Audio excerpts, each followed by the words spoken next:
Runda ეთერში შეგახსენებთ, რომ საქართველოს პარლამენტის თავმჯდომარე შალვა პაპუაშვილი დღეს ჩვენი გადაცემის სტუმარი. სალომე ზურაბიშვილს საუბრობდით, აი თქვენ თქვით, რომ რაღაცა სალომე ზურაბიშვილის განცხადებები, მისი რიტორიკა მომართულია და ძალიან ასე ვთქვათ, გავს, როგორც ამბობთ ხოლმე, რადიკალური ოპოზიციის ნარატივს, თუმცა ზურაბიშვილმა დღეს თვითონ თქვა, რომ ხელისუფლება გამწვავებისკენ იწვევს საზოგადოებას, ამას ემსახურება ყველა ინიცირებული კანონი, რომ გამოიწვიოს არეულობა, დესტაბილიზაცია და ყველა მოინათლოს რადიკალად უცხოეთის აგენტად ომის პარტიის მომხრედ. თუ პასუხებთ, შეგიძლიათ კიდევ ერთხელ პასუხოთ სალომე ზურაბიშვილს, მაგრამ როდესაც საუბრობთ, რომ აი სალომე ზურაბიშვილი რაღაცა ნაციონალურ მოძრაობის დამსახურებით შეინარჩუნა მან პრეზიდენტობა, სწორედ მათ ნარატივს თვითონ ის არის აყოლილი. აი შეგიძლიათ მითხრათ, რა ინტერესი აქვს სალომე ზურაბიშვილს, რომ რაღაცა ოპოზიციის და განსაკუთრებით რადიკალური ფრთის მხარე დაიჭეროს, რა დაინტერესება აქვს, ანუ კიდევ ერთხელ პრეზიდენტობა, რა შეიძლება შესთავაზოს, რა ბენეფიტი შეიძლება შესთავაზოს ოპოზიციამ იმაზე მეტი, რაც თქვენგან მიიღო. ვერ გეტყვით, რთულია ყოველთვის მოტივაციების სრულად გაგება ხოლმე, მოტივაცია ერთ-ერთი ყველაზე პრობლემური საკითხია ზოგადად ადამიანის ქცევაში, მაგრამ ქცევის შეფასება ხო შეიძლება, ქცევის ლოგიკის ამოცნობა ხომ შეიძლება.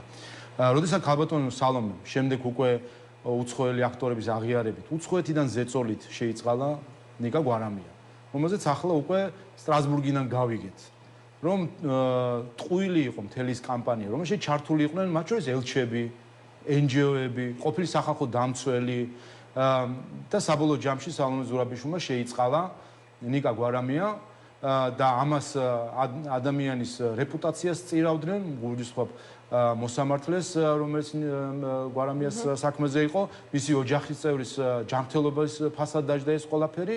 აი ეს ყველაფერი ხო გვახსოვს, ვინ იყო ამას ჩართული? სად არის ბოდიშები ამ ყველაფერთან? ხო არ არის ბოდიშები არსად. და ეს ვითომ ეს უნდა გავატაროთ, რომ მოსამართლეს იყოს ტერორის ქვეშ, მისი ოჯახის წევრები ტერორის ქვეშ, ამას აკეთებდნენ ელჩები აკეთებდნენ ამას აკეთებდნენ NGO-ები, ამას აკეთებდნენ სახალხო დამცველი ყოფილი და ეს გაირკვეს, რომ ეს იყო აბსოლუტური ყალბი თავდასხმა ადამიანზე და მის ოჯახზე და დღეს თვითონც არაფერი, ხო? ხო ხედავთ, რომ რეაგირება ნულია, არავინ აპირებს არც ბოდიშის მოხსნას, არც განმარტების გაკეთებას. აი ამ ყველაფრის მონაწილე ხომ არის ქალბატონი სალომე თავისი შეწყალებით. ხომ არის ამ ყველაფრის მონაწილე. და აი ეს ყველაფერი ხო დისკრეციული უფლება, დისკრეციული არის, მაგრამ რატომ კონსტიტუცია. ერთ-ერთმა ევროპარლამენტარმა ხო თქვა, რომ მათ იცოდენ მანამ სადამ ჩვენ, არა თუ მოსახლეობა, საქართველოს ხელისუფლება, პარლამენტი, მთავრობა გავიგებდით, რომ შეწყალებას აპირებდა თუ შეიწყალებდა. თქვენს მათ მანამდე იცოდნენ ეს ყველაფერი. ანუ უცხოელებისთვის ნათქვამი ქონდა ეს ყველაფერი. ანუ ასეთი უპატივცემულობა საკუთარი საზოგადოების, ხელისუფლების, ამ ხალხის მიერ არჩეული ხელისუფლების, როდესაც ხარ ასეთ თანამდებობაზე, ეს ხომ აჩვენებს რა დამოკიდებულება გაქვს ქვეყნის მიმართ. და დღევანდელი განცხადება გავლენის აგენტია სალომე ზურაბიშვილი, მასაც ხომ არ მოუწევს ფიზიკურ პირებს კი არ ეხება, მაგრამ ეს რომ არ არის კეთილგანზრახული ნაბიჯები, ამაზე ვსაუბრობ. რატომ არის ეს ნაბიჯები? ეს მეორე საკითხია, აქ შეგვიძლია მხოლოდ ვივარაუდოთ. მაგრამ ეს ხო ვიცით, ფაქტებით ხო ვიცით, რომ ეს იყო არასწორი, ის რაც ცესკოსთან დაკავშირებით და საარჩევნო კოდექსთან დაკავშირებით ხდებოდა. ვეტო რომ დაადო, იმასაც ჩიხში ყოფილიყავთ. ხო ვინმეს ეჭვიეპარება, რომ ჩვენ აქ 2/3 არჩევის შესაძლებლობა ქონდა პარლამენტს. ეს ხო ცხადი იყო, რომ ეს იყო ჩიხი და ამ ჩიხში ხო ტოვებდა ქალბატონი სალომე საკუთარი ვეტო, რომ აუცილებელია ცესკოს შემადგენლობა მრავალპარტიული ჩართულობით იყოს არჩეული. ხო ვიცით, სურვილები შეიძლება ბევრი არსებობდეს, მაგრამ რეალობა არის სხვა და რეალობა საქართველოს ყველაზე კარგად იცის ქართულმა ხალხმა და საქართველოს ხელისუფლებამ. ეს სურვილია თუ სანდოობის უფრო მაღალი ხარისხი, როდესაც მაშინ ჩვენი სურვილი არის ევროკავშირში, ჩვენი სურვილი ევროკავშირში არის, რომ ჩვენ 27 კი არა, იყოს 28 წევრი და 28 წევრი ვიყოთ ჩვენ. და გუშინვე ყოფილიყავით. ჩვენი სურვილი არის, რატომ არ ხდება სურვილი? ჩვენი სურვილი არის ნატოს წევრი. ჩვენ სურვილებზე და წარმოდგენებზე ხო არ არის, ხო არის რეალობები. და რეალობა არის ასეთი, რომ 2/3 გამორიცხულიყო, 2 წელი არ მუშაობდა, არც ახლა ემუშავებდა ამ 2-3 თვეში. ესე იგი, ამის გაცნობიერებით ჩიხში ტოვებდა ქალბატონი სალომე ამ მდგომარეობას. მისი ვეტო დაძლია პარლამენტმა, ქართულმა ხალხმა დაძლეს ვეტო. და ამ შემთხვევაში ხო შეგიძლია უკვე ფორმალური საკითხი ხელის მოწერის. აქაც კი ხელი არ მოაწოლა, 5 დღე კიდე ჩიხში დატოვა ეს პროცესი. ეხლა ეს რა არის თუ არა არაკეთილი საქციელი საკუთარი ქვეყნის შორის, აი როდესაც ვსაუბრობთ ევროინტეგრაციაზე, ევრო დირექტივების თუ რეკომენდაციების შესრულებაზე, სალომე ზურაბიშვილმა დღეს დაახლოებით ასეთი რამ თქვა, რომ ერთადერთი რაც შევასრულეთ, ეს გენდერულ კოტირებასთან დაკავშირებული საკითხი იყო, თუმცა მგონი უფრო გლობალური სახელი აქვს იქ რეკომენდაციებში და ახლა ამასაც ვაუქმებთ და ქართული ოცნება მოქმედებს პრინციპით ქალი უნდა იყოს თუ შედი ქალო ბუდკაში, აი რას უპასუხებთ ამას? ამას საუბრობს სიტყვა სიტყვით თქვა და სწორედ ამიტომ საუბრობს ქალბატონი სალომე ზურაბიშვილი, ქალი, რომელიც არის პრეზიდენტის თანამდებობაზე. ამას საუბრობს, რომ ქართული ოცნება, რომელსაც მას მხარი დაუჭირა შემდეგ მეორე ტურში და ქართული ოცნება, რომელსაც ის თანამშრომლობდა პარლამენტში, რომ ის ეწინააღმდეგება ქალებს პოლიტიკაში. ნახოს ყველამ ინტერნეტში, რამდენ ქვეყანაში არის ქალი პრეზიდენტი. ნახო, რამდენ ქვეყანაშია. და საქართველოს რაც შეეხება ქალთა უფლებებს, აქ ჩვენ ბევრს შეგვიძლია ვასწავლოთ ჩვენი გამოცდილებიდან. ჩვენ ვართ ქვეყანა, სადაც რომელიც მეორე ვიყავით, სადაც ჩატარდა არჩევნები, სადაც ქალები არჩეული იყვნენ არჩევით ორგანოში ფინეთის შემდეგ 1919 წელს. ჩვენ უკვე ყავდა 5 პარლამენტარი ქალი. ჩვენ ვართ ქვეყანა, სადაც როგორც პასიური, ისე აქტიური საარჩევნო უფლება ჰქონდათ ქალებს. და ევროპაში არის ქვეყნები, სადაც 1970-იან წლებში დაუშვეს ქალებისთვის საარჩევნო უფლება. ასე რომ ჩვენ მართალია ჩვენი ახლა დამოუკიდებლობა ახალია და ახალგაზრდა ვართ ამ მხრივ 30 წელი, მაგრამ ჩვენ ხო არაფრიდან არ მოვდივართ. ჩვენ ვეფუძნებით ჩვენ გამოცდილებას ისტორიულს, კი ბატონო, არ გვინდა ახლა ვეფხისტყაოსანზე და თამარ მეფეზე მითითება, მაგრამ ჩვენ ხო პირველ რესპუბლიკასაც უთითებთ. ეს საიდან მოვიდა, ციდან ჩამოფრინდა, მაშინ და შემთხვევით დაემთხვა, რომ იმ 3 წელიწადში იმ ქართულმა პოლიტიკურმა ელიტამ ყველანაირი პროგრესულობა აჩვენა. ხო ამაზე საუბარი ზედმეტია. რაც შეეხება კვოტებს და 12 რეკომენდაციას, ეს არანაირ კავშირში ამასთან არ იყო, მანამდე მიღებული არის კვოტების საკითხი და იცით რომ 20 წლის არჩევნები ჩატარდა კიდევ გენდერული საკითხები არის ნახსენები და ამას გულისხმობთ სწორედ. ხო, რაც შეეხება ქალთა უფლებებს, ამ მხრივ სხვა ბევრი მიმართულებაა, რომელიც მათ შორის იმ რეკომენდაციის ფარგლებში გაკეთდა კიდევაც დამატებით და კიდევ ერთხელ, რა თქმა უნდა, ეს ზოგადი მიმდინარეობა და განვითარებაა, რომელიც დაუსრულებელი გზა არის ჯერჯერობით, მაგრამ საქართველოს ნამდვილად არ არის აქ ვინმესგან ჩამორჩენილი ქვეყანა პირიქით. წინ ვარ ჩვენ ბევრი ნიშნიდან გამომდინარე. რაც შეეხება ზოგადად კვოტირების საკითხს, ამაზეც რომ გიპასუხოთ, ჩვენ თქვით კიდევაც, ცოტა უცნაური დისკუსია მიდიოდა, მათ შორის დღეს პარლამენტში. ანუ მე მესმის, რომ თქვათ ქალთა აქტივისტებმა და ორგანიზაციებმა ამაზე იმსჯელონ და კრიტიკული იყვნენ, ან არ ვიცი, გასაგებია.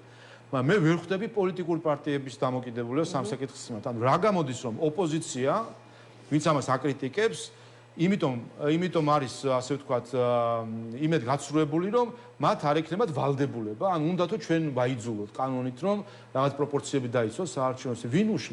ვინ უშლით მათ, რომ პარტიული წესები ქონდეს. ქართულმა ოცნებამ ჩვენ ყავს, მე მგონი, ერთადერთი ვართ ყოველ შემთხვევაში ყველაზე დიდი ქალთა ორგანიზაცია პარტიული შექმნილი, რომელიც ახლახანს ყრილობას ჰქონდა. ქართული ოცნების წარმომადგენლობა სხვადასხვა დონეზე, სახელმწიფოების დონეზეც და ბიზნესში იქნება ის ქალი ბიზნესმენები, რომელიც ამ ორგანიზაციის წევრი არიან, არის ძალიან ფართო. ამ მხრივ ვის და ქართულ ოცნებას ნამდვილად არაფერი საკვოტირებელი არ აქვს, ასე ვთქვათ. მაგრამ ეს მათ შორის გირჩის ინიციატივაც ამიტომ იყო, რომ არის სინამდვილეში, აი განსაკუთრებით პატარა პარტიებს აქვთ ამასთან დაკავშირებით წუხილი საკუთარი სიების შედგენასთან დაკავშირებით სიამოვნებაშიც აქვთ და ესეც გარკვეულწილად ფარისევლობა არის, რომ ის რასაც ისინი კულისებში საუბრობენ, მათ შორის ჩვენთან, რასაც საუბრობენ კულისებში, შემდეგ გამოდიან და სხვანაირ კამპანიას აწყობენ. კიდევ ერთხელ, დადონ პირობა, თუ კი ასეთი მნიშვნელოვნად მიაჩნიათ სავალდებულო კოდა, დადონ საჯაროდ პირობა, შემოდგომაზე მათი ამომრჩეველი ნახავს, როგორ შედგება მათი სია. კი ბატონო, შალვა, რადგან ქალებზე ვსაუბრობთ, აუცილებლად მინდა კითხოთ ზოგადად ჩემთვის ეს რაღაცა გენდერული უთანასწორობა აბსოლუტურად გაუგებარი, ასე ვთქვათ, თემა, ცნება შეიძლება ასე ითქვას, იმიტომ რომ მიმაჩნია, რომ ბევრ ქალს გაცილებით უფრო მეტი სიმამაცე და ვაჟკაცობა აქვს, ვიდრე ზოგიერთ მამაკაცს. სამწუხაროდ ასეც ხდება ხოლმე, მაგრამ სწორედ დღეს მომხდარ ინციდენტთან დაკავშირებით მინდა კითხოთ, რატომღაც ბოლო პერიოდში მოხშირდა ფაქტები, როდესაც ქალი დეპუტატების მიმართ ისმის კოლეგა მამაკაცების მხრიდან შეურაცხმყოფელი ღირსების შემლახავი განცხადებები. ბექაოდიშარიან ბოდიში მოიხადა დღის ბოლოს ამისთვის, მაგრამ იყო მოწოდება, მათ შორის ბუკუჩავა იყო თინა, მე მგონი ამ მოწოდების ავტორი, რომ თქვენ როგორც პარლამენტის თავმჯდომარემ, თქვენი უფლებამოსილების ფარგლებში იქნებ უფრო მკაცრი და რადიკალური ზომები მიიღოთ. ხომ არ აპირებთ, რომ მართლაც რაღაცა სხვა მიდგომები დაანერგოთ, რომ მსგავს ფაქტებს ადგილი აღარ ქონდეს? არა, მე იქ გახლავართ დირექტორი, ასე ვთქვათ, რომელიც დისციპლინას სამყარებს ამ მხრივ. რაც შეეხება ამ ინციდენტს, ბატონმა ბექამ განმარტება გააკეთა, ეს არ იყო მიმართული არავის მიმართ ინდივიდუალურად და იყო მის მიმართ იყო გარკვეული, ასე ვთქვათ, წამოძახილები, რაზეც რეაქცია ჰქონდა, თუმცა არავის მიმართ ინდივიდუალურად და თქვა მან კიდევაც, რომ გამოთქვა წუხილი, თუ კი ვინმე მას ინდივიდუალურად მიიღო. სამწუხაროდ ეს არის, ოდესაც ემოციების ასე ვთქვათ, რაღაც გარკვეულწილად ხარ მინდა ვთქვა პროვოცირება ხდება, მაგრამ ოდესაც ემოციები ჭარბობს ხოლმე ასე პოლიტიკურ დებატში, რა თქმა უნდა, არის გარკვეული მომენტები, როდესაც შემდეგ ყველა წუხს, სხვათვის არავის არ სიამოვნებს საბოლოო ჯამში ასეთი ატმოსფერო, როდესაც ხდება ხოლმე თავად პარლამენტის სტომატთა დარბაზში არავის, არც ოპოზიციას, არც უმრავლესობას, რაც არ უნდა დაძაბული სიტუაცია იყოს, საერთო ჯამში ახლა ერთ პარლამენტია, ადამიანები ერთ დარბაზში ვსხედავთ და არავის არ სიამოვნებს. ჩვენ ამიტომ ჩვენთვის მნიშვნელოვანი არის, რომ თავიდან ავიცილოთ ხოლმე. ამაზე ვიფიქროთ, როგორ შეიძლება რომ დისკუსია იყოს საგნობრივი და სხვა ჩვენ ესეც მნიშვნელოვანი, ესეც არის მაგალითი. ეს თემა, რაც შეეხება გამჭვირვალობის კანონს, აი რაზე ვსაუბრობთ საერთოდ, ხო აბსურდია, გამჭვირვალობის კანონს აპროტესტებს არასამთავრობო სექტორი, ნუ აბსოლუტური აბსურდი. მათ შორის ორგანიზაცია, რომელშიც სახელშიც გამჭვირვალობა აქვს ჩასმული, ხო? და ამ როგორც დღეს ეხლა ჩვენ ვსაუბრობთ და თქვენს გაინტერესებდათ საკითხები და რაღაცები ახსენით და ვისაუბრეთ, ხო? აი ასე საუბარი საგნობრივად, ხო, შეუძლია. რატომ არის ეს ყვირილი და აყალმაყალი? სხვა შორის მე მგონი საგნობრივი მსჯელობა არც პირველი ასე ვთქვათ სწორად გახსოვთ მაშინ მაგიდების აყირავება ძალიან საინტერესოა მაგიდების აყირავება გახსოვთ მაშინ და პანიკა რატომ? იმიტომ რომ სათქმელი არაფერი არ აქვს. იმიტომ სინამდვილეში როდესაც ვждებით და გვისაუბრია ამ თემაზე დახულკას მიღმა სხვადასხვა სამუშაო ფორმატებში თუნდაც ამ საკითხის განხილვის დროს მე პირადად არასამთავრობო ორგანიზაციებთან მისაუბრია, პოლიტიკურ პარტიებთან მისაუბრია და ყოფილა შეხვედრები არასამთავრობო ორგანიზაციებთან, დიდი კონფერენციებს ვატარებთ ისიც ხოლმე. სადაც უთხოვ ზოგიერთ NGO-ს წარმომადგენელს, რომ კი, მაგრამ ყველაფერი გამჭვირვალე არისო. იქვე ამიღია ტელეფონი, შევსულა ამ NGO-ს ვებგვერდზე და მიჩვენებია, რომ საერთოდ არ უდევს მისი დაფინანსება.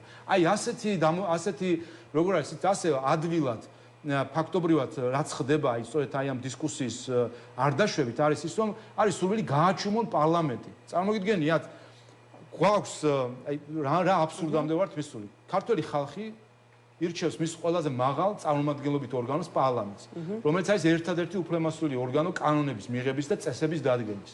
და არის რამდენიმე ორგანიზაცია, რომელიც ცდილობს აი ამ პანიკების ატეხვით და დეზინფორმაციის გააჩუმოს პარლამენტი, ანუ გააჩუმოს ქართველი ხალხი, რომ არც კი ვიმსჯელოთ ამ საკითხს. ამიტომაც დღეს თქვა მამუკამ დინარაძემ, რომ ამ ჯერზე, რატომ მეც ეს ვიგულისხმე დღეს თქვი კიდევაც, რომ არ გაუვათ რა თქმა უნდა ესეთი ასე ვთქვათ შეტრიალება თემის.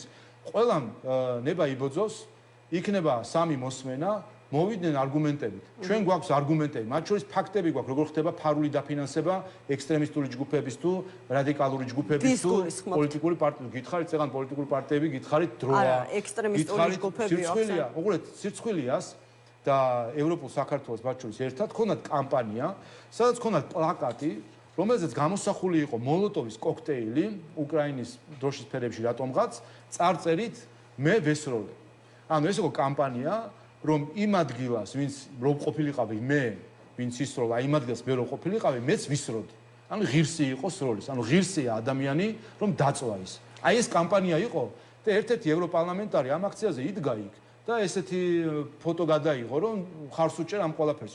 აი ამაში რო იხარჯება ფული, აი ამაში რო იხარჯება ევროპული თუ ამერიკული თუ არ ვიცი მე ნებისმიერი ფული. ეს არის ქართველი ხალხის საკეთილდღეოდ დახარჯული ფული თუ დასაზიანებლად. რა თქმა უნდა დასაზიანებლად. და ესეც არ ვიცით ბოლომდე და ის 25,000 ლარიანი ჯარიმა, რომელიც ამ კანონ პროექტით არის განსაზღვრული, ეს არის ადეკვატური სანქცია იმ დანაშაულის საპირწონედ, რომელიც ახლა თქვენ აღწერეთ თუნდაც? ანუ უყურეთ ყველაზე ადვილი და ყველაზე მარტივი ის რომ ჯარი არ დაგეკისოს არის რომ მიხვე კანონმდებლობას ხომ თუ კი თანხდებით რომ უნდა იყოს გამჭვირვალე და ჩვენ შევთანხმდით რომ გამჭვირვალე უნდა იყოს თუ კი თანხდებით რომ ესეთი ეს ინფორმაცია ხელმისაწვდომი იყოს საზოგადოებისთვის მაშინ ყველა უნდა დაემორჩილოს ამ წესს და რაც შეეხება ჯარიმას და ასე ვთქვათ ზემოქმედების ღონისძიებებს მისი დანიშნულება და სიდიდე განსხვავდება საზოგადოება იმით რომ პრევენციული ფუნქცია უნდა კონდეს და ჩვენ ვსაუბრობთ რატომ არის 25000 მათ შორის ადეკვატური ჩვენ ვსაუბრობთ ორგანიზაციებზე არასამთავრობო ორგანიზაციებს თუ ავიღებთ ყველაზე დიდ 5 არასამთავრობო ორგანიზაციას დიდ 5-ს მათ ერთად უფრო მეტი ფული აქვს ვიდრე ყველა პარტიას საქართველოში არასაარჩევნო პერიოდში აი ამ 5 NGO-ს უფრო მეტი ფული აქვს და უფრო მეტ ფულს ხარჯავენ ვიდრე ყველა პარტია საქართველოში არასაარჩევნო პროცესში და რა თქმა უნდა მილიონებზე ვსაუბრობ ამ ორგანიზაციებს 3, 4, 5 მილიონი ლარი აქვს წელიწადში ბიუჯეტი სახარჯი და 25000 რა თქმა უნდა ამასთან შედარებით არაფერი არის. რეესტრი რამდენად მოაგვარებს, ანუ რეალურად გამოდის ფულის არალეგალურ ბრუნვას ქვეყანაში? არა, ეს არ არის არალეგალური ბრუნვა. უყურეთ, კიდევ ერთხელ ჩვენ განვასხვაოთ საგადასახადო ვალდებულებები, საფინანსო ვალდებულებები პოლიტიკური ვალდებულებებისგან. ანუ გამჭვირვალების ვალდებულება საგადასახადოში თქვენს დეკლარაციას ავსებთ. ეს გამჭვირვალი არ არის. მე არ ვიცი, არავინ არ იცის, თქვენმა ოჯახის წარმომადგენლებს შეიძლება არ იცოდეს, ხო? ეს არის საგადასახადო ურთიერთობა სახელმწიფოსთან, რომელიც დაცული არის საგადასახადო საიდუმლოებით. საგადასახადო სამსახური საფინანსო სამინისტრო უფლებაც კი არ აქვს, რომ ვინმე საერთოდ უთხრას, არც პრეზიდენტს, არც პრემიერს და არც არავის არ უნდა უთხრას. ეს არის საიდუმლოება, როგორც თქვენი სამედიცინო საიდუმლოება, საბანკო საიდუმლოება. და ამის საწინააღმდეგო არის გამჭვირვალობა. ანუ ის არ არის გამჭვირვალობა. გამჭვირვალობა ნიშნავს საზოგადოებისთვის რომ უნდა იყოს საჯარო რაღაც საკითხები. და ჩვენ შევთანხმდით რომ უნდა იყოს გამჭვირვალე უცხოური დაფინანსება.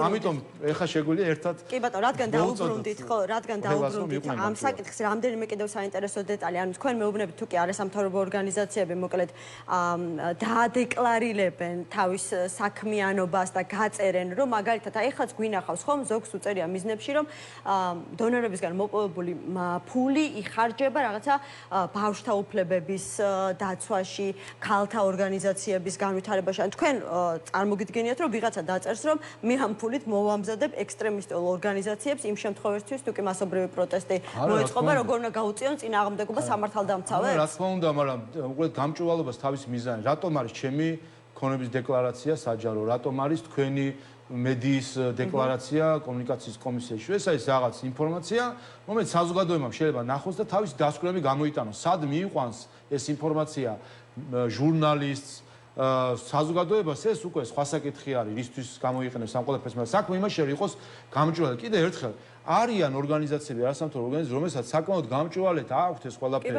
ამაში ეს ნაწილობრივი სიმართლე არის, რომ არის ორგანიზაციები, მაგრამ აქაც შეხედეთ, ეს სხვა არათანასწორობაა, როდესაც რომელიღაც ორგანიზაციას აქვს გამჟღავნებული და სხვა მალავს. ჩვენ ამას ვამბობთ, თუნდაც ავიღოთ ის სტანდარტი, რომელიც აქვს საუკეთესო გამჭვირვალების მქონე ორგანიზაციას და ის სტანდარტი სხვებზე რატო არ უნდა გავცადდეს? აი კითხვა ხომ მარტივია. თუ კი რომელიღაც ორგანიზაცია ამბობს, რომ მე ვარ გამჭვირვალე, აი ნახეთ ყველაფერი მიდევს ვებგვერდზე როგორი დეტალური ინფორმაცია მაქვს. მაშინ ამ ორგანიზაციის მიერ თქვალი კითხვა, აი შენ რომ გაქვს ეს, სხვა რატომ არ უნდა იყოს ასე? რატომ მალავს?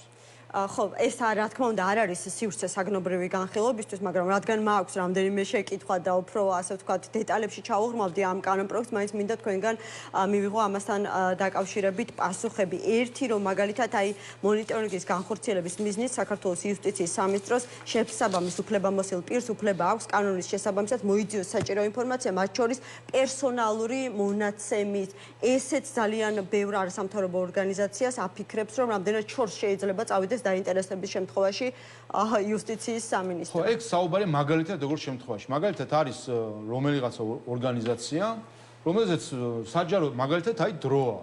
და მისმა ხელმძღვანელმა დაწერა პოსტი, რომ ჩვენ გვაფინანსებს ევროპის დემოკრატიის ფონდი. წამოწდა ეს ყველაფერი. უყურებს იუსტიციის სამინისტრო, არ არის ეს ორგანიზაცია რეესტრში. აი აქ რა უნდა გააკეთოს სახელმწიფომ? ჩვენ ხო შევთანხმდით, რომ უნდა იყოს გამჭვირვალე.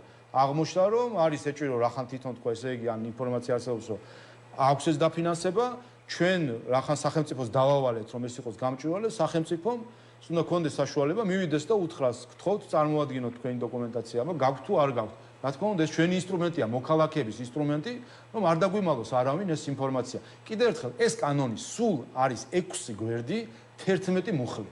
უმარტივესი კანონია მარტივი საკითხი შიგნით. რომ ადამიანებს ერთადერთი იდეა არის ამაში. რომ საქართველოს მოქალაქეებს გვაქვს უფლება ვიცოდეთ ვინ არიან ისინი, რომლებიც ჩვენ ცხოვრებაზე გავლენას ახდენენ. ნებისმიერ საქართველოს მოქალაქეს, აი დღესვე აი ამ კანონ პროექტის გაცნობის გარეშე რომ კითხოთ დარწმუნებული ვარ 10-დან 10-ვე გეტყვით რომ ყველაზე დიდ საფრთხეს ჩემი ქვეყნისთვის, ჩემი ქვეყნის სუვერენიტეტისთვის წარმოადგენს ფული, რომელიც შემოდის ჩემი მტერი სახელმწიფოსგან, რუსეთისგან და სამწუხაროდ ასეთი დაფინანსება შემოდის.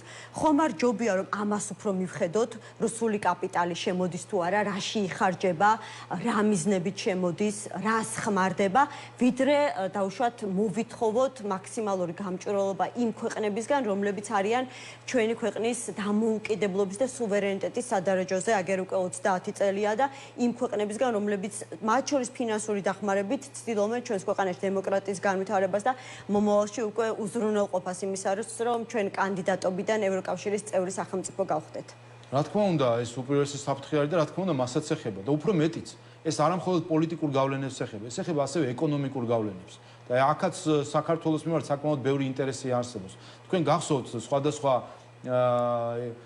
სხვადასხვა პროექტები, მათ შორის სიდრო პროექტები და ასე შემდეგ, რომელიც ჩაიშალა სხვადასხვა ორგანიზაციების ჩართულობით. და აქ არის კონკრეტული ინტერესები, ბიზნეს და ეკონომიკური ინტერესები, როდესაც ხდება ამა თუ იმ ორგანიზაციის ამუშავება, მათ შორის გულისხმობთ და იქ რუსული ფული იდგა ამ ყველაფრის უკან. აქ ეკონომიკური ინტერესები მათ შეიძლება ყოფილიყვნენ, როდესაც არიან სხვა აქტორები, რომელიც არიან ამ სფეროში. საბოლოო ჯამში ჩემი ქვეყნის ენერგოუსაფრთხოებამდე მიდის, ხო? დიახ, კი ბატონო. და არიან, მაგრამ მე ვამბობ, რომ შეიძლება იყოს ეკონომიკური აქტორი, რომელსაც არ აქვს ინტერესი, რომ იმ სფეროში, სადაც თვითონ არის, შემოვიდეს სხვა ახალი აქტორი და მან შეეცადოს სხვადასხვა ორგანიზაციების ჩართულობით ამისი შეჩერება. ეს სხვათა შორის აპრობირებული მეთოდი არის საზღვარგარეთ, სადაც ეკონომიკა უფრო განვითარებულია და სექტორები ბევრი არის, რომ ხდება გარკვეული ორგანიზაციების გამოყენება იმისთვის, რომ ან გარემოს დაცვის მოტივით, ან არ ვიცი, მომხმარებელთა უფლებების დაცვის მოტივით თუ სხვა მოტივით ჩაძიროს თავისი კონკურენტი. ამასაც ემსახურება კიდევ ერთხელ, ანუ ყველას ეს არ არის ინდივიდუალურად მიმართული არავის წინააღმდეგ, მაგრამ ეს ამოდის ერთადერთი პრინციპიდან, რომლიდანაც ამოდის ყველა მსგავსი კანონი, როგორც ამერიკის შეერთებულ შტატებში, ისე ბრიტანეთში, ისე საფრანგეთში ახლა რომ მიიღეს, ისე ევროკავშირის ეს დირექტივა, ამოდის ერთი პრინციპით. ვართ ჩვენ, ანუ სახელმწიფო და არიან სხვები, ანუ ჩვენს მიღმა, სხვები ყველა. ანუ არის საქართველოს რომლის ინტერესია რომ იცოდეს რომ ვინ შემოდის აქ და არიან სხვა ყველანი, აბსოლუტურად ყველა. მეგობარიც, მტერიც, სტრატეგიული პარტნიორიც, სულ ყველა, იმიტომ რომ ამიტომაც არის სახელმწიფო, აბა რისთვის გვაქვს სახელმწიფო, რისთვის გვაქვს საზღვრები, მოვშალოთ მაშინ საზღვრები და დავშალოთ პარლამენტი, როგორც მოგვიწოდებს მათ შორის ქალბატონი სალომეროს, ხებს ჩავაბაროთ მოსამართლეების დანიშვნა, მერე ხებს ჩავაბაროთ პროკურორების დანიშვნა, მერე ხებს ჩავაბაროთ კანონებზე თქვენ რა გონდიათ? საითმედის ეს ყველაფერი. ყოველ კანონზე რო გვეუბნებიან ის დასკვნა და ყველა წერტილი და მძიმე გაითვალისწინე. ეს არ არის თვითშეზღუდვა? ხომ არ არის ახლა საბავშვობაში ხომ უნდა მოდიოდეს ევროკავშირის ღირებულებებთან, ხომ? უყურეთ არის საერთაშორისო ვალდებულებები, სადაც უნდა მოდიოდეს, სადაც აღებული გვაქვს, არის გარკვეული სტანდარტები, რომელიც შეიძლება ასე ხედავდე, ან ისე ხედავდე და არის რეკომენდაციები, რომელსაც ვიღაცა ექსპერტი რაღაცნაირად ხედავს. და ხშირად ჩვენ სხვათა შორის და აქ ერთ თემასაც ვიტყოდი ადიშულთან დაკავშირებით. ამ ხრივ ხშირად ჩვენ გვეუბნებიან ხოლმე, მათ შორის ამ ვეტინგზე. უცხოელი აქტორები რას გვეუბნებიან? ანუ გასაგებია რომ ჩვენთან ეს არ ხდება, კვალიფიციური უმრავლესობა გქონდა. ეს ჩვენთან არ ხდება, არც კვალიფიციური უმრავლესობა გვაქვს. არც ხვებს ვანიშნებ ჩვენ მოსავალს, მაგრამ თქვენი კონტექსტისთვის, საქართველოს რეალობის და თქვენი კონტექსტისთვის ეს კარგი არის. ანუ ჩვენ უცხოელი აქტორი გვეუბნება, რომ ის იმდენად იცნობს ჩვენ კონტექსტს, ჩვენს პოლიტიკურ ლანდშაფტს, რომ ამბობს, რომ კვალიფიციური უმრავლესობა თქვენთან კარგია იმუშავს. და რა აღმოჩნდა სულ ახლახანს, აი გუშინ წინაც და მანამდე, რომ ბრიუსელში, ანუ იმ კაბინეტებში, საიდან ჩვენ გვეუბნებიან, რომ ზეპირადიცია ჩვენი კონტექსტი, ჩვენი ხასიათი, რა გვინდა, რა არ გვინდა, ისიც კი არიციან მაგიდის გადასწორი ვინ უზით. ზურაბ ადეიშვილი კრიმინალი რო უზის მაგიდის გადასწორი, ესეც კი არიცოდნენ ბრიუსელის იმ ოთახებში. ინფორმაცია არ ქონდათ. ბოლოს ხო ეს თქვენსო ჩვენ რა ვიცითო იყო უკრაინის დელეგაცია და ეხლა იმ დელეგაციაში ვინ ზის, ვინ არ ზის, ჩვენ რა ვიცითო, ეს იყო ახსნა. ეს იყო ახსნა. პრეტენზია ეს იყო ახსნა. მე როგორც მოქალაქეს პრეტენზია ვისთან უნდა მქონდეს, რომ ბრიუსელში, ევროკომისიაში არიციან, რომ უკრაინის დელეგაციაში წარმოდგენილი ადამიანი, რომელიც საქართველოში, არ ვიცი, მსჯავრდებულია უკვე თუ ბრალდებულია, ძალიან ხუთ საქმეზე განაჩენი გამოტანილი აქვს და იყო ძებნილი წითელი ცირკულარით 2015 წლამდე. უყურეთ პრეტენზია ვისთან არის? მაგაზეც გიპასუხოთ, მაგრამ უყურეთ, როდესაც იმ კაბინეტებში, რომელი კაბინეტებიდან ჩვენ გვეუბნებიან შემდეგ, რომ იცით რა, მოდით თქვენთან კვალიფიციური უმრავლესობა შემოიღეთ, მოდით ვეტინგი ჩაატარეთ, იმიტომ რომ ჩვენ კარგად ვიცით თქვენი კონტექსტი, ვინ ხართ, რა ხართ, ზეპირად გიცნობთ, როგორი და თქვენთვის კარგი არის ეს. იმ კაბინეტში ისიც კი არიციან ზურაბადეიშვილი ვინ არის. მათ შორის ზურაბადეიშვილის როლი მართლმსაჯულების სფეროში რას ნიშნავს? ადამიანის უფლებების სფეროში რას ნიშნავს? ადამიანი, რომელსაც წამების სისტემა ჩამოაყალიბა საქართველოში, აი ეს ადამიანი უზით, ის არიციან, ის ვინ არის და ჩვენ გვეუბნებიან, რომ ჩვენ გვიცნობენ და ჩვენი რეალობა იციან. აი ეს ხო არის აბსურდი, ხო, აქედან გამომდინარე. რაც შეეხება რა იციან და იგივე კეზერაშვილის და მისი ადეიშვილის ექსტრადირება, რაც შეეხება რა იციან და რა არ იციან. კარგით, აი ეს როდის იყო ერთი თვის წინ თუ როცა იყო ბრიუსელში რომ ტურნე ქონდა ბატონ ადეიშვილს, ყველას რო შეხვდა აბსოლუტურად ვისაც კი მართლმსაჯულებას და სამართალსთან ახლოს არის, კრიმინალი რო ეჯდა ყველას კაბინეტში. კარგი, არ იცოდნენ, დაუშვით. რეაქცია ჩვენ ხო გქონდა. იქიდანაც ხო იყო განცხადება ხო იყო ჩვენც ელჩი ხო დაიბარა საგრაფო სამიზო, ხო აუხსნეს ეს სიტუაცია. აი გუშინ რომ იყო ღონისძიება ჰააგაში. ვინ იყო იცი ამის თანაორგანიზატორი? ევროპის კომისია. ის კომისია, სადაც კორიდორებში დადიოდა ჩვენ პროტესტი გამოვთქვით და თქვენსო, ნუ არ ვიცოდი დელეგაციაში იყო. ახლა ხო იცოდნენ ის დელეგაცია მოდის პროკურორის და ეს ხო იცოდნენ სია, ვინ არიან მონაწილეები და ამ უსაფრთხოების გარემოში რომ ამ სიასო განსაკუთრებით უყურებენ ვინ არიან, ხო ფაქტია. ხომ მოიწვიეს ეს ადამიანი. აი ეს რა არის? როგორ ახსნათ ეს ყველაფერი? ეს რა დამოკიდებულებაა ქართული ხალხის, მისი მათ შორის მისი იარების და ტკივილების მიმართ, რომელთაც დაკავშირებულია ზურაბ ადეიშვილთან ზუსტად, რომ საუბრობთ რომ ადამიანი, რომელსაც სივსისხლიანად ჩამოაყალიბა წამების სისტემა ამ ქვეყანაში და ახლა კონფერენციებზე უნდა იჯდეს და ჩვენ ამას შვიდად უნდა უყუროთ, რომ ადამიანი განიხილავს ეს არის ის ადამიანი, რომელსაც უკრაინაში ჩაატარა ის ვეტინგი, ჩვენ რო გვეუბნებიან. მისი მოადგილე არის ადამიანი მოლდოვაში ახლა რო ატარებს ვეტინგს და ჩვენ რო გვეუბნებიან, აი კარგი მაგალითია, ნახეთ ზურაბადეიშვილი, კარგი მაგალითი და მისი მოადგილე ნონა წოწორია, კაი მაგალითი. ეხლა ამ მაგალითს ჩვენ რო არ მივყვებით და ამაზე ქალბატონი სალომე რო ამბობს, რომ უნდა მივყვეთ ამასო. ვის მხარეს არის ის? ქართველი ხალხის მხარეს არის თუ ზურაბადეიშვილის მხარეს? ბატონო, ეს პრეტენზიები თქვენ რაც გაქვთ, ადრესატი არის ამ შემთხვევაში ევროკომისია. ანუ კიდევ ერთი მიზეზი გაქვთ, რის გამოც შეიძლება შეხვდეთ ევროკავშირის ელჩს და ეს პრეტენზიები, არ ვიცი, სხვადასხვა ფორმით მასთან ჩამოაყალიბოთ, მაგრამ მე როგორც ამ შემთხვევაში ჟურნალისტი და მოქალაქეს, რომლის უკანაც საკმაოდ ბევრი ადამიანი დგას, ვისაც შეიძლება იგივე კითხვა ქონდეს, მე ხელისუფლებასთან მაქვს პრეტენზია, რომ როდესაც ადამიანი იგივე ზურაბადეიშვილი ხუთ საქმეზე არის მსჯავრდებული საქართველოში, დაახლოებით იმდენივეზე დავით კეზერაშვილი, ხომ? რატომ მოხდა ისე, რომ ის მოხსნილია დღეს წითელი ცირკულარიდან, მას აღარ ეძებს და მის ექსტრადირებას საქართველოში მართლმსაჯულების აღსრულებისთვის არ ითხოვს ჩემი ქვეყნის ხელისუფლება და ეს ადამიანები ძალიან თავისუფლად გადაადგილდებიან სხვადასხვა ქვეყანაში. რა მოხდა? ეს იყო საგამოძიებო უწყებების სისუსტე თუ მაგალითად მართლაც ადგილი ქონდა, იმიტომ რომ კონსპირაციების ასე ვთქვათ ვერსიებს ხშირად ვისმენთ ხოლმე, რომ ერთგვარი გარიგებაც კი შედგა მაშინ ხელისუფლებაში მყოფ ადამიანებსა და ადეიშვილ კეზერაშვილს შორის და მათ გარკვეული ხელშეუხებლობა მიიღეს. აი ამაზე მიპასუხეთ.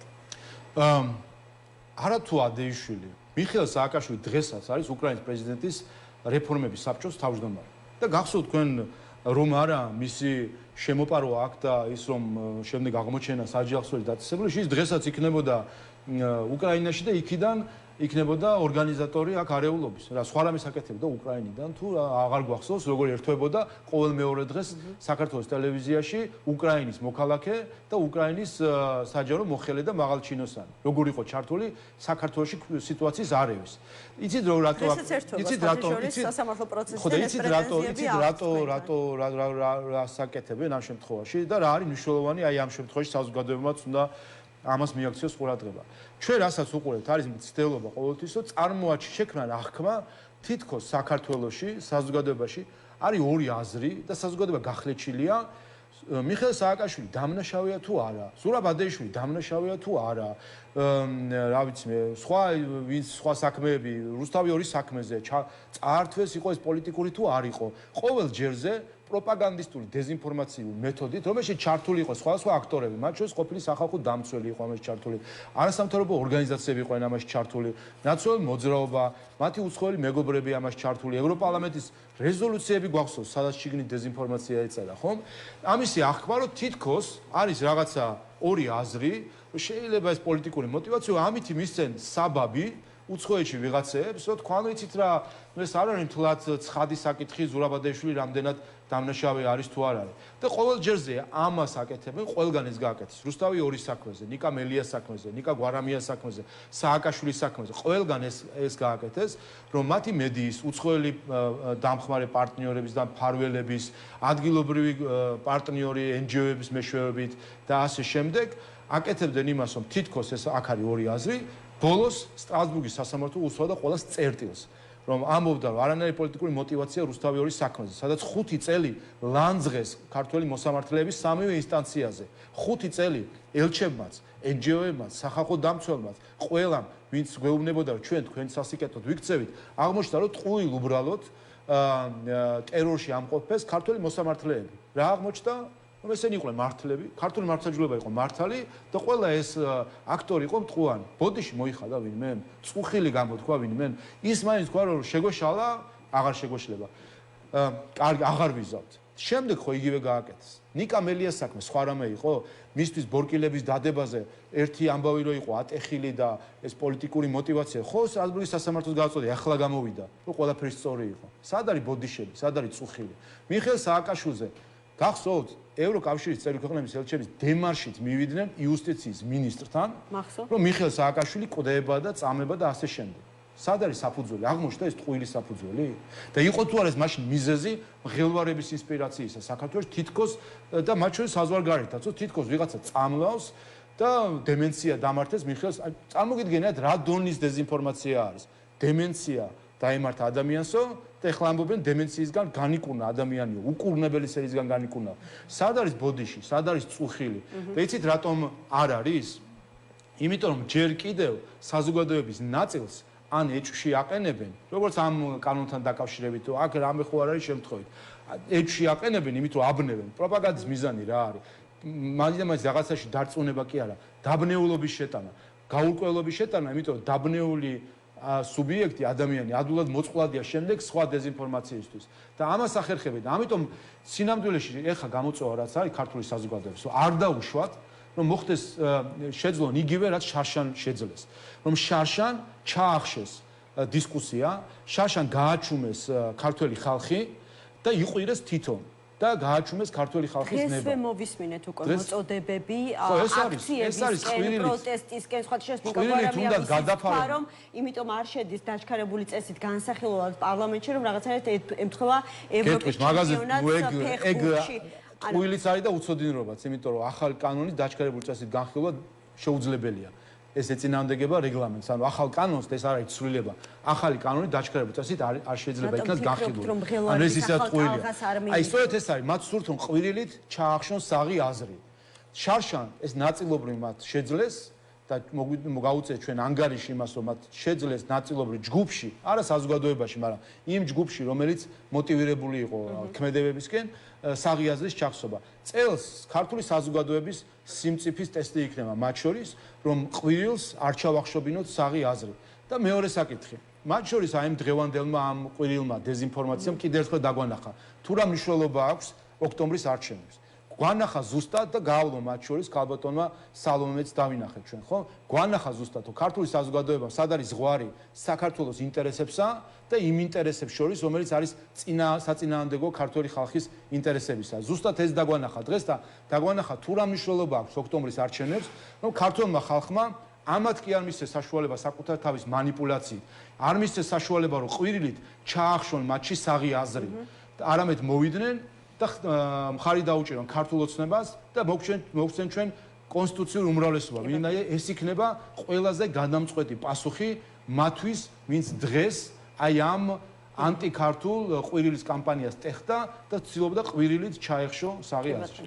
მადლობა. შალვა პაპუაშვილი საქართველოს პარლამენტის თავმჯდომარე იყო. დღეს ჩვენი გადაცემის სტუმარი. სულ ეს იყო ამ დროისთვის. გადაცემა 360 გრადუსი ეთერში დაგებრუნდებათ პარასკევს. მე დიდი ხნით არ გემშვიდობებით. ხვალად შევხვდებით ერთმანეთს პალტრენიუსის ეთერში 13 საათზე გადაცემაში საქმე დროებით.